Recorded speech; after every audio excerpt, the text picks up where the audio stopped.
Assalamualaikum warahmatullahi wabarakatuh. Saya Raden CP. Saat ini saya akan melanjutkan pada materi paralegal pidana narkotika, dasar-dasar hukum banding tindak pidana narkotika di pengadilan tinggi. Jadi upaya hukum adalah hak terdakwa untuk menuntut umum untuk tidak menerima putusan pengadilan yang berupa perlawanan atau banding atau kasasi, atau hak terpidana untuk mengajukan permohonan peninjauan kembali surat perintah penahanan. Hakim pengadilan tinggi yang mengadili perkara banding guna kepentingan pemeriksaan banding berwenang mengeluarkan surat perintah penahanan untuk paling lama 30 hari.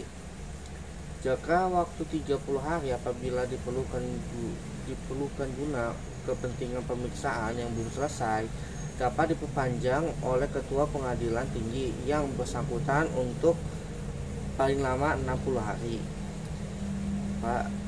Tidak menutup kemungkinan dikeluarkannya terdakwa dari tahanan sebelum berakhir waktu penahanan tersebut jika kepentingan pemeriksaan sudah terpenuhi. Setelah waktu 90 hari walaupun perkara tersebut belum diputus, terdakwa harus sudah dikeluarkan dari tahanan demi hukum. Jangka waktu banding: 1. Pemeriksaan banding diajukan selambat-lambatnya dalam waktu 7 hari sudah putusan dijatuhkan atau 7 hari setelah putusan diberitahukan kepada terdakwa yang tidak hadir dalam pengucapan putusan. Jika permintaan banding yang diajukan melampaui tenggang waktu tersebut di atas tetap dapat diterima dan dicatat dengan membuat surat keterangan panitia bahwa permintaan banding telah lewat tenggang waktu dan harus dilampirkan dalam berkas perkara. Dalam hal permohon tidak datang menghadap, hal ini harus dicatat oleh panitera dengan disertai alasannya dan catatan tersebut harus dilampirkan dalam berkas perkara. Selanjutnya, panitera wajib memberitahukan permintaan banding dari pihak yang satu kepada pihak yang lain, tanggal penerimaan memori dan kontra memori banding dicatat dalam registrasi, dan salinan memori serta kontra memori disampaikan kepada pihak yang lain dengan jelas pemberitahuan. Pengadilan tinggi: jika pengadilan tinggi berpendapat bahwa dalam pemeriksaan tingkat pertama ternyata ada kelalaian dalam penerapan hukum acara atau keliruan atau ada yang kurang lengkap,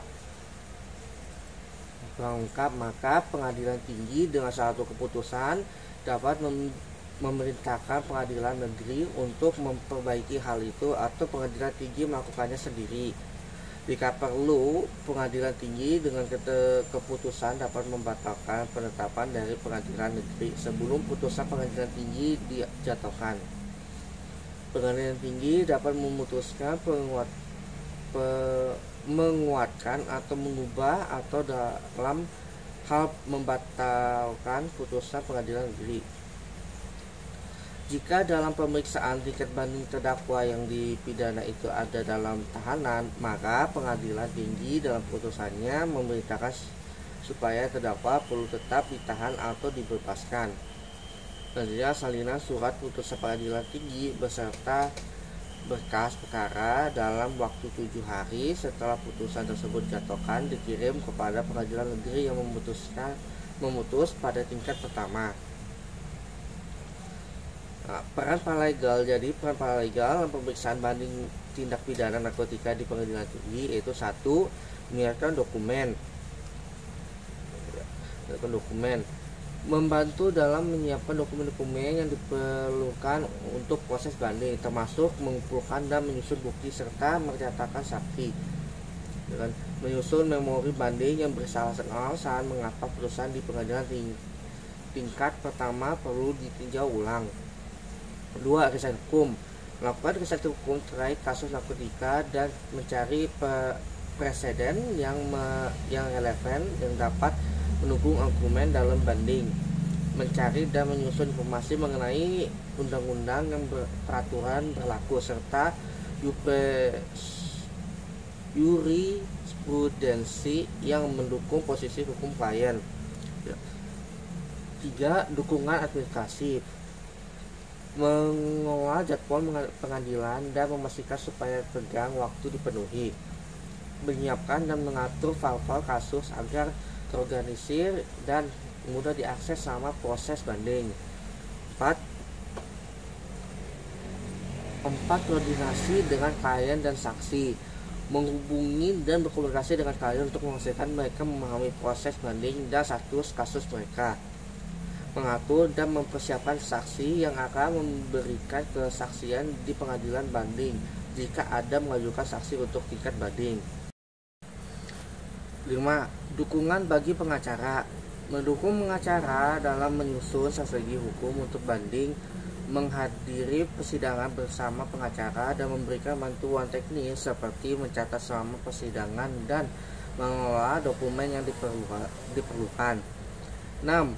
Pengelolaan bukti, mengelola bukti fisik dan dokumentasi lainnya yang akan diajukan dalam persidangan banding, memastikan bahwa semua bukti telah diverifikasi dan disusun dengan baik untuk mendukung argumen dalam banding. 7. Penyusunan argumentasi hukum, membantu pengacara dalam menyusun argumentasi hukum yang kuat berdasarkan fakta dan bukti yang ada, menyusun ringkasan dan analisis hukum yang akan digunakan dalam memori banding dan selama persidangan. Jadi untuk hukum-hukumnya, aturan hukum-hukumnya ini semua Undang-Undang Nomor 8 Tahun 1981 Acara Pidana. Ini semua bisa kalian cari di internet atau bisa juga baca di buku ini aturan hukumnya. Dan sekian, ini saja yang bisa saya sampaikan. Saya mohon maaf atas kekurangan yang saya berikan ataupun kurang jelas. Assalamualaikum warahmatullahi wabarakatuh.